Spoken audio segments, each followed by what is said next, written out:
श्रीमद् भागवत महापुराण तृतीय स्कंद 5वां अध्याय। विदुर जी का प्रश्न और मैत्रेय जी का सृष्टि क्रम वर्णन। श्री सुखदेव जी कहते हैं, परम ज्ञानी मैत्रेय मुनि हरिद्वार क्षेत्र में विराजमान थे। भगवत भक्ति से शुद्ध हुए हृदय वाले विदुर जी उनके पास जा पहुँचे और उनके साधु स्वभाव से आप्यायित होकर उन्होंने पूछा। विदुर जी ने कहा, भगवन, संसार में सब लोग सुख के लिए कर्म करते हैं, परंतु उनसे न तो उन्हें सुख ही मिलता है और न उनका दुख ही दूर होता है, बल्कि उससे भी उनके दुख की वृद्धि ही होती है। अतः इस विषय में क्या करना उचित है, यह आप मुझे कृपा करके बतलाइए। जो लोग दुर्भाग्यवश भगवान श्री कृष्ण से विमुख, अधर्मपरायण और अत्यंत दुखी है, उन पर कृपा करने के लिए ही आप जैसे भाग्यशाली भगवत भक्त संसार में विचारा करते हैं। साधु शिरोमणे, आप मुझे उस शांतिप्रद साधन का उपदेश दीजिए जिसके अनुसार आराधना करने से भगवान अपने भक्तों के भक्तिपूत हृदय में आकर विराजमान हो जाते हैं और अपने स्वरूप का अपरोक्ष अनुभव कराने वाला सनातन ज्ञान प्रदान करते हैं। त्रिलोक के नियंता और परम स्वतंत्र श्री हरि अवतार लेकर जो जो लीलाएं करते हैं, जिस प्रकार अकर्ता होकर भी उन्होंने कल्प के आरंभ में इस सृष्टि की रचना की, जिस प्रकार इसे स्थापित कर वे जगत के जीवों की जीविका का विधान करते हैं, फिर जिस प्रकार इसे अपने हृदयाकाश में लीन कर वृत्ति शून्य हो योग माया का आश्रय लेकर शयन करते हैं, और जिस प्रकार वे योगेश्वरेश्वर प्रभु एक होने पर भी इस ब्रह्मांड में अंतर्यामी रूप से अनुप्रविष्ट होकर अनेक रूपों में प्रकट होते हैं, वह सब रहस्य आप हमें समझाइए। ब्राह्मण, गौ और देवताओं के कल्याण के लिए जो अनेकों अवतार धारण करके लीला से ही नाना प्रकार के दिव्य कर्म करते हैं, वे भी हमें सुनाइए। यशस्वियों के मुकुटमणि श्री हरि के लीलामृत का पान करते करते हमारा मन तृप्त नहीं होता। हमें यह भी सुनाइए कि उन समस्त लोकपतियों के स्वामी श्री हरि ने इन लोकों, लोकपालों और लोकालोक पर्वत से बाहर के भोगों को, जिनमें ये सब प्रकार के प्राणियों के अधिकारानुसार भिन्न भिन्न भेद प्रतीत हो रहे हैं, किन तत्वों से रचा है। द्विजवर, उन विश्वकर्वा स्वयंभू श्री नारायण ने अपनी प्रजा के स्वभाव, कर्म, रूप और नामों के भेद की किस प्रकार रचना की है। भगवन, मैंने श्री व्यास जी के मुख से ऊंच नीच वर्णों के धर्म तो कई बार सुने हैं, किंतु अब श्री कृष्ण कथामृत के प्रवाह को छोड़कर अन्य स्वल्प सुखदायक धर्मों से मेरा चित्त ऊब गया है। उन तीर्थपाद श्री हरि के गुणानुवाद से तृप्त हो भी कौन सकता है। उनका तो नारद आदि महात्मा गण भी आप जैसे साधुओं के समाज में कीर्तन करते हैं, तथा जब ये मनुष्यों के कर्णरंध्रों में प्रवेश करते हैं, तब उनकी संसार चक्र में डालने वाली घर गृहस्थी की आसक्ति को काट डालते हैं। भगवन, आपके सखा मुनिवर कृष्ण द्वैपायन ने भी भगवान के गुणों का वर्णन करने की इच्छा से ही महाभारत रचा है। उसमें भी विषय सूक्तों का उल्लेख करते हुए मनुष्यों की बुद्धि को भगवान की कथाओं की ओर लगाने का ही प्रयत्न किया गया है। यह भगवत कथा की रुचि श्रद्धालु पुरुष के हृदय में जब बढ़ने लगती है, तब अन्य विषयों से उसे विरक्त कर देती है। वह भगवत चरणों के निरंतर चिंतन से आनंदमग्न हो जाता है और उस पुरुष के सभी दुखों का तत्काल अंत हो जाता है। मुझे तो उन शोचनीयों के भी शोचनीय अज्ञानी पुरुषों के लिए निरंतर खेद रहता है, जो अपने पिछले पापों के कारण श्री हरि की कथाओं से विमुख रहते हैं। हाय, काल भगवान उनके अमूल्य जीव को काट रहे हैं और वे वाणी, देह और मन से व्यर्थ वाद विवाद, व्यर्थ चेष्टा और व्यर्थ चिंतन में लगे रहते हैं। मैत्रेयी जी, आप दीनों पर कृपा करने वाले हैं, अतः भौरा जैसे फूलों में से रस निकाल लेता है, उसी प्रकार इन लौकिक कथाओं में से इनकी सारभूतता परम कल्याणकारी पवित्र कीर्ति श्री हरि की कथाएं छांटकर हमारे कल्याण के लिए सुनाइए। उन सर्वेश्वर ने संसार की उत्पत्ति, स्थिति और संहार करने के लिए अपनी माया शक्ति को स्वीकार कर राम कृष्ण आदि अवतारों के द्वारा जो अनेकों अलौकिक लीलाएं की है, वे सब मुझे सुनाइए। श्री सुखदेव जी कहते हैं, जब विदुर जी ने जीवों के कल्याण के लिए इस प्रकार प्रश्न किया, तब तो मुनि श्रेष्ठ भगवान मैत्रेयी जी ने उनकी बहुत बढ़ाई करते हुए यों कहा। श्री मैत्रेयी जी बोले, साधु स्वभाव विदुर जी, आपने सब जीवों पर अत्यंत अनुग्रह करके यह बड़ी अच्छी बात पूछी है।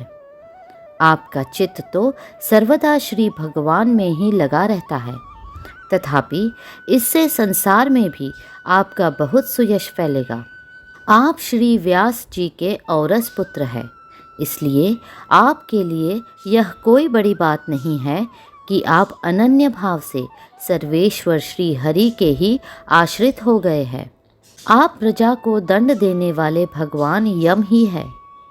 मांडव्य ऋषि का शाप होने के कारण ही आपने श्री व्यास जी के वीर्य से उनके भाई विचित्र वीर्य की भोग पत्नी दासी के गर्भ से जन्म लिया है। आप सर्वदा ही श्री भगवान और उनके भक्तों को अत्यंत प्रिय है, इसलिए भगवान निज धाम पधारते समय मुझे आपको ज्ञानोपदेश करने की आज्ञा दे गए हैं। इसलिए अब मैं जगत की उत्पत्ति, स्थिति और लय के लिए योग माया के द्वारा विस्तारित हुई भगवान की विभिन्न लीलाओं का क्रमशः वर्णन करता हूँ। सृष्टि रचना के पूर्व समस्त आत्माओं के आत्मा एक पूर्ण परमात्मा ही थे, न दृष्टा था न दृश्य। सृष्टि काल में अनेक वृत्तियों के भेद से जो अनेकता दिखाई पड़ती है, वह भी वही थे, क्योंकि उनकी इच्छा अकेले रहने की थी। वे ही दृष्टा होकर देखने लगे, परंतु उन्हें दृश्य दिखाई नहीं पड़ा, क्योंकि उस समय वे ही अद्वितीय रूप से प्रकाशित हो रहे थे। ऐसी अवस्था में वे आपको असत के समान समझने लगे। वस्तुतः वे असत नहीं थे, क्योंकि उनकी शक्तियाँ ही सोई थी, उनके ज्ञान का लोप नहीं हुआ था।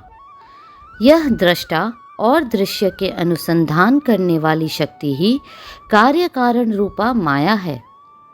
महाभाग विदुर जी, इस भावाभाव रूप अनिवर्चनीय माया के द्वारा ही भगवान ने इस विश्व का निर्माण किया है। काल शक्ति से जब यह त्रिगुणमयी माया क्षोभ को प्राप्त हुई, तब उन इंद्रियातीत चिन्मय परमात्मा ने अपने अंश पुरुष रूप से उसमें चिदाभास रूप बीज स्थापित किया। तब काल की प्रेरणा से उस अव्यक्त माया से महतत्व प्रकट हुआ। वह मिथ्या अज्ञान का नाशक होने के कारण विज्ञान स्वरूप और अपने में सूक्ष्म रूप से स्थित प्रपंच की अभिव्यक्ति करने वाला था। फिर चिदाभास, गुण और काल के अधीन उस महतत्व ने भगवान की दृष्टि पड़ने पर इस विश्व की रचना के लिए अपना रूपांतर किया। महतत्व के विकृत होने पर अहंकार की उत्पत्ति हुई, जो कार्य यानी अधिभूत, कारण यानी आध्यात्म और कर्ता यानी आदिदेव रूप होने के कारण भूत, इंद्रिय और मन का कारण है। वह अहंकार वैकारिक यानी सात्विक, तेजस यानी राजस और तामस भेद से 3 प्रकार का है। अतः अहम तत्व में विकार होने पर वैकारिक अहंकार से मन और जिनसे विषयों का ज्ञान होता है वे इंद्रियों के अधिष्ठाता देवता हुए। तेजस अहंकार से ज्ञानेंद्रिय और कर्मेंद्रिय हुई तथा तामस अहंकार से सूक्ष्म भूतों का कारण शवदत्त मात्र हुआ और उससे दृष्टांत रूप से आत्मा का बोध कराने वाला आकाश उत्पन्न हुआ।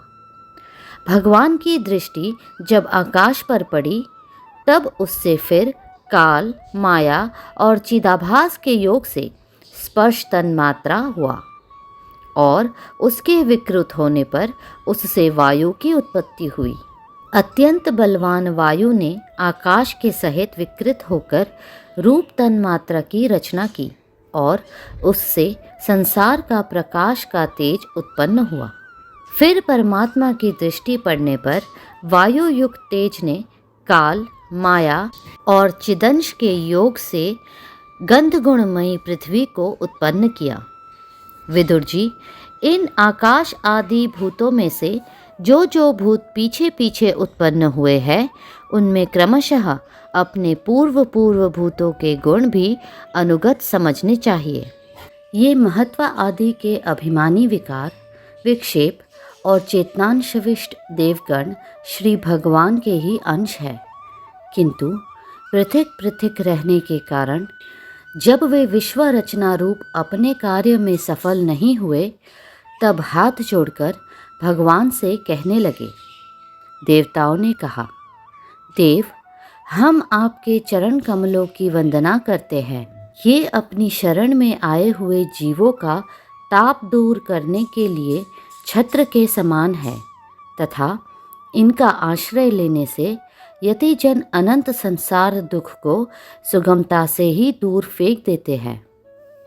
जगतकर्ता जगदीश्वर, इस संसार में तापत्रय से व्याकुल रहने के कारण जीवों को जरा भी शांति नहीं मिलती। इसलिए भगवन, हम आपके चरणों की ज्ञानमयी छाया का आश्रय लेते हैं। मुनिजन एकांत स्थान में रहकर आपके मुख कमल का आश्रय लेने वाले वेद मंत्र रूप पक्षियों के द्वारा जिनका अनुसंधान करते रहते हैं तथा जो संपूर्ण पापनाशिनी नदियों में श्रेष्ठ श्री गंगा जी के उद्गम स्थान है, आपके उन परम पावन पाद पद्मों का हम आश्रय लेते हैं। हम आपके चरण कमलों की उस चौकी का आश्रय ग्रहण करते हैं जिसे भक्तजन श्रद्धा और श्रवण कीर्तन आदि रूप भक्ति से परिमार्जित अंतःकरण में धारण करके वैरागी पुष्ट ज्ञान के द्वारा परम धीर हो जाते हैं। ईश, आप संसार की उत्पत्ति, स्थिति और संहार के लिए ही अवतार लेते हैं। अतः हम सब आपके उन चरण कमलों की शरण लेते हैं जो अपना स्मरण करने वाले भक्तजनों को अभय कर देते हैं। जिन पुरुषों का देह, गेह तथा उनसे संबंध रखने वाले अन्य तुच्छ पदार्थों में अहमता, ममता का दृढ़ दुराग्रह है, उनके शरीर में आपके अंतर्यामी रूप से रहने पर भी जो अत्यंत दूर है, उन्हीं आपके चरणारविंदों को हम भजते हैं।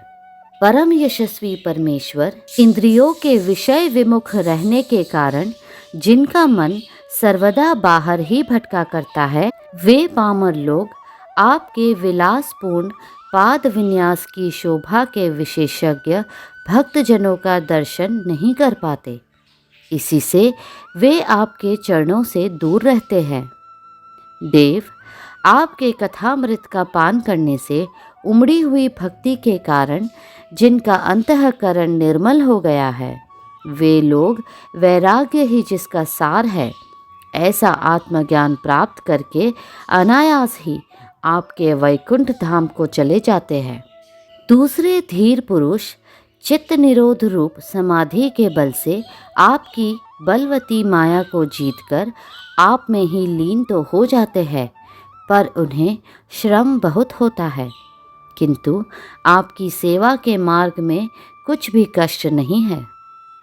आदिदेव, आपने सृष्टि रचना की इच्छा से हमें त्रिगुणमय रचा है, इसलिए विभिन्न स्वभाव वाले होने के कारण हम आपस में मिल नहीं पाते और इसी से आपकी क्रीड़ा के साधन रूप ब्रह्मांड की रचना करके उसे आपको समर्पित करने में असमर्थ हो रहे हैं।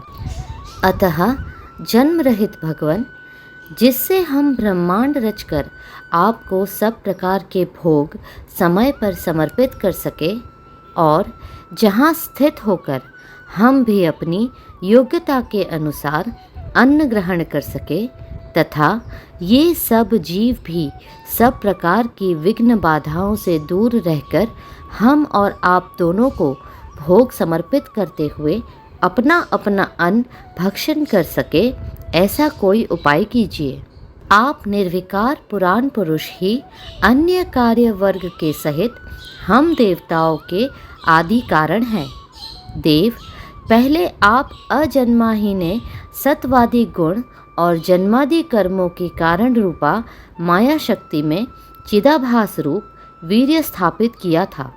परमात्मा देव, महतत्व आदि रूप हम देवगण जिस कार्य के लिए उत्पन्न हुए हैं उसके संबंध में हम क्या करें? देव, हम पर आप ही अनुग्रह करने वाले हैं, इसलिए ब्रह्मांड रचना के लिए आप हमें क्रिया शक्ति के सहित अपनी ज्ञान शक्ति भी प्रदान कीजिए। श्रीमद् भागवत महापुराण तृतीय स्कंद छठा अध्याय विराट शरीर की उत्पत्ति। श्री मैत्रेय ऋषि ने कहा, सर्वशक्तिमान भगवान ने जब देखा कि आपस में संगठित न होने के कारण ये मेरी महतत्व आदि शक्तियाँ विश्व रचना के कार्य में असमर्थ हो रही है, तब वे काल शक्ति को स्वीकार करके एक साथ ही महतत्व, अहंकार, पंचभूत, पंच तन्मात्रा और मन सहित 11 इंद्रियां इन 23 तत्वों के समुदाय में प्रविष्ट हो गए। उनमें प्रविष्ट होकर उन्होंने जीवों के सोए हुए अदृष्ट को जागृत किया और परस्पर विलग हुए उस तत्व समूह को अपनी क्रिया शक्ति के द्वारा आपस में मिला दिया। इस प्रकार जब भगवान ने अदृष्ट को कार्योन्मुख किया, तब उस 23 तत्वों के समूह ने भगवान की प्रेरणा से अपने अंशों द्वारा आदि पुरुष विराट को उत्पन्न किया। अर्थात जब भगवान ने अंश रूप से अपने उस शरीर में प्रवेश किया, तब वह विश्व रचना करने वाला महतत्व आदि का समुदाय एक दूसरे से मिलकर परिणाम को प्राप्त हुआ। यह तत्वों का परिणाम ही विराट पुरुष है, जिसमें चराचर जगत विद्यमान है। जल के भीतर जो अंड रूप आश्रय स्थान था, उसमें वह हिरण्यमय विराट पुरुष संपूर्ण जीवों को साथ लेकर 1000 दिव्य वर्षों तक रहा। वह विश्व रचना करने वाले तत्वों का गर्भ यानी कार्य था तथा ज्ञान, क्रिया और आत्मशक्ति से संपन्न था। इन शक्तियों से उसने स्वयं अपने क्रमशः एक हृदय रूप, 10 प्राण रूप और 3 आध्यात्मिक, आधि दैविक और आधि भौतिक विभाग किए। यह विराट पुरुष ही प्रथम जीव होने के कारण समस्त जीवों का आत्मा, जीव रूप होने के कारण परमात्मा का अंश और प्रथम अभिव्यक्त होने के कारण भगवान का आदि अवतार है। यह संपूर्ण भूत समुदाय इसमें प्रकाशित होता है।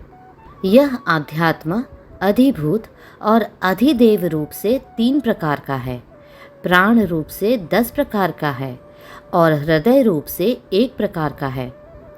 10 इंद्रियों सहित मन अध्यात्म है। इंद्रियादि के विषय अधिभूत है। इंद्रियाधिष्ठाता देव अधिदेव है तथा प्राण, अपान, उदान, समान, ज्ञान, नाग, कुर्म, कृकुल, देवदत्त और धनंजय ये 10 प्राण है। फिर विश्व की रचना करने वाले महतत्व आदि के अधिपति श्री भगवान ने उनकी प्रार्थना को स्मरण कर उनकी वृत्तियों को जगाने के लिए अपने चेतन रूप तेजस से उस विराट पुरुष को प्रकाशित किया, उसे जगाया। उसके जागृत होते ही देवताओं के लिए कितने स्थान प्रकट हुए, यह मैं बतलाता हूँ, सुनो। विराट पुरुष के पहले मुख प्रकट हुआ। उसमें लोकपाल अग्नि अपने अंश वागींद्रिय के समेत प्रविष्ट हो गया, जिससे यह जीव बोलता है। फिर विराट पुरुष के तालु उत्पन्न हुआ। उसमें लोकपाल वरुण अपने अंश रसनेन्द्रिय के सहित स्थित हुआ, जिससे जीव रस ग्रहण करता है। इसके पश्चात उस विराट पुरुष के नथुने प्रकट हुए। उनमें दोनों अश्विनी कुमार अपने अंश ज्ञानेन्द्रिय के सहित प्रविष्ट हुए, जिससे जीव गंध ग्रहण करता है। इस प्रकार जब उस विराट देह में आंखें प्रकट हुई, तब उनमें अपने अंश नेत्रेंद्रिय के सहित लोकपति सूर्य ने प्रवेश किया, जिस नेत्रेंद्रिय से पुरुष को विविध रूपों का ज्ञान होता है। फिर उस विराट विग्रह में त्वचा उत्पन्न हुई। उसमें अपने अंश त्वगिंद्रिय के सहित वायु स्थित हुआ, जिस त्वगिंद्रिय से जीव स्पर्श का अनुभव करता है।